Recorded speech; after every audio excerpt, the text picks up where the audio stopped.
just feel like the plants are just like attempting to take over at this point. It's like a Goosebumps book. Hey, hi, hello, what is up? I'm Allie and welcome back to my channel.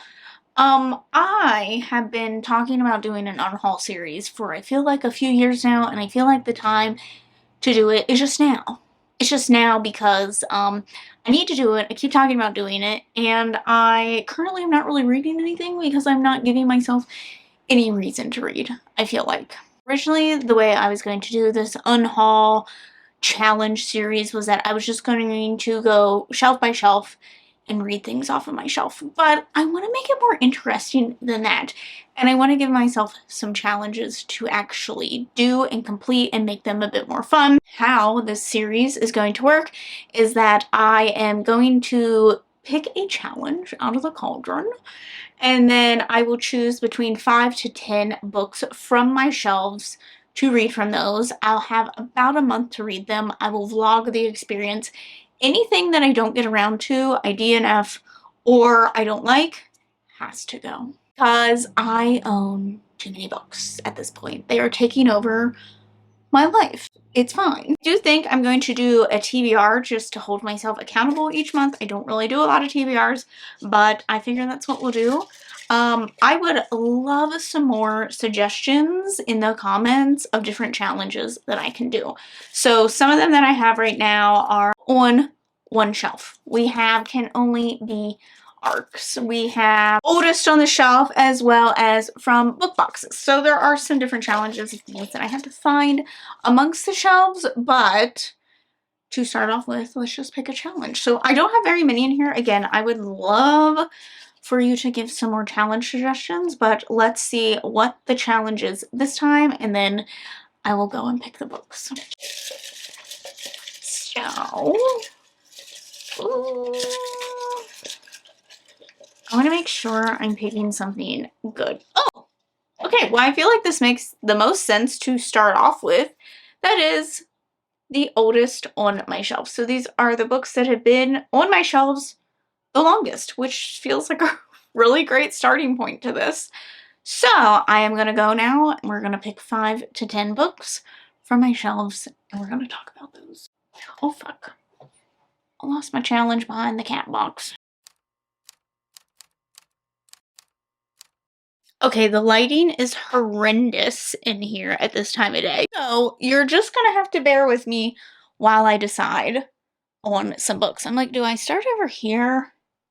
Do I start over here? Maybe I'll just scan, see what I can find, make a list, and then decide from there.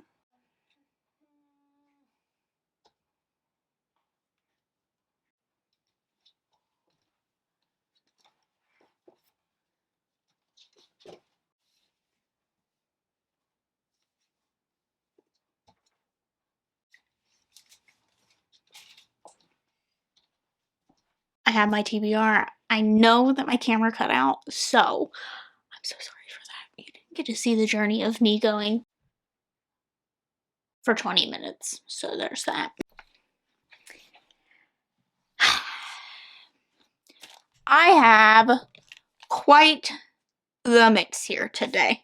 So let's talk about all the things that I found. Now, these are ones that I'm mostly going off of memory, things that I know have been on my shelves back when I still lived in my apartment, which was over like 5 years ago now. So I know that these have been on my TBR for a really, really, really long time. The first one that I am the most apprehensive about and am unsure how well this is going to go is Luck's Beginnings. I have had this on my shelves for a very long time. Jennifer L. Armentrout is known for all kinds of other things since then. Science fiction romance book. It's a YA romance book. It's big. This is the first and second book.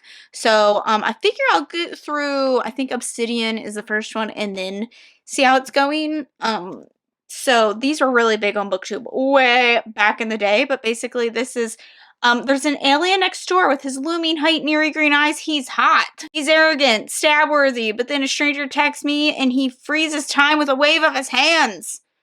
There's that. It's a honker. I'm nervous. I'm afraid that this hasn't aged well.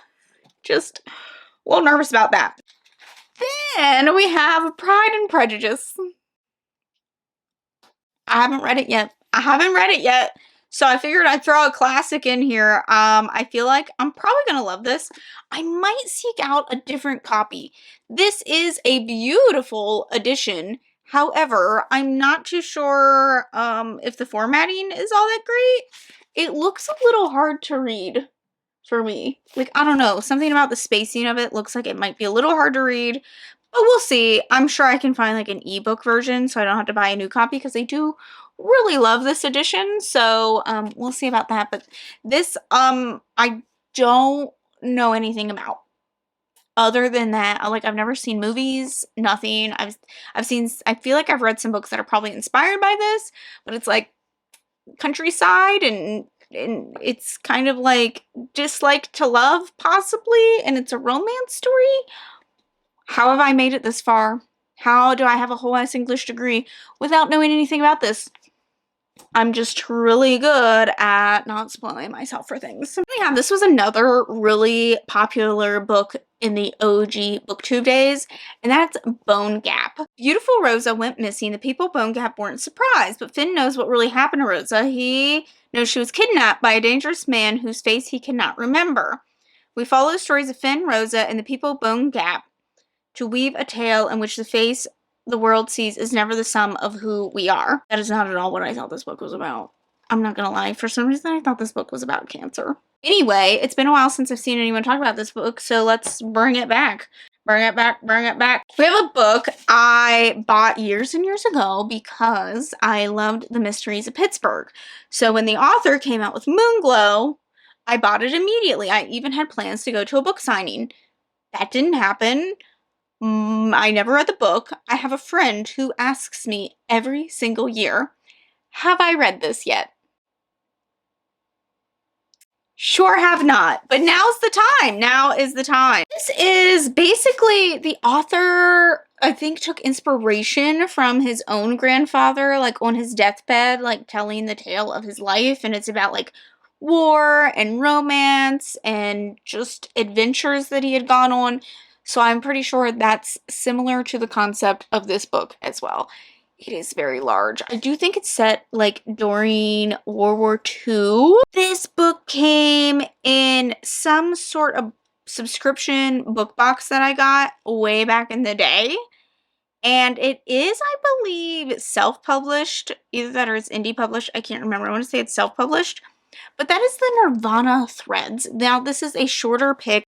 A punk and spiritual romance. Takes place in the 90s, which, you know, Nirvana makes me think of that. Charlie, 25-year-old drifter, moves back in with her parents. She starts seeing these things she doesn't understand. When chasing the source of this new joy starts to pull her closer to death, she must find a way to harness this power that makes her feel so alive. Okay. Doll Baby. Now, I don't have the dust jacket on this currently, and I do believe that this is also a historical fiction, but I don't know. I don't remember what it was about. I want to say it was probably World War II. I went through like a whole World War II craze phase. It's all I wanted to read in historical fiction. And then the last thing is the Wind-Up Bird Chronicle. And this has been on my TBR for a long ass time. I really wanted to read this author. And so I feel like now is the time. I haven't bought anything else by this author because it hasn't felt right. Because I hadn't read anything else.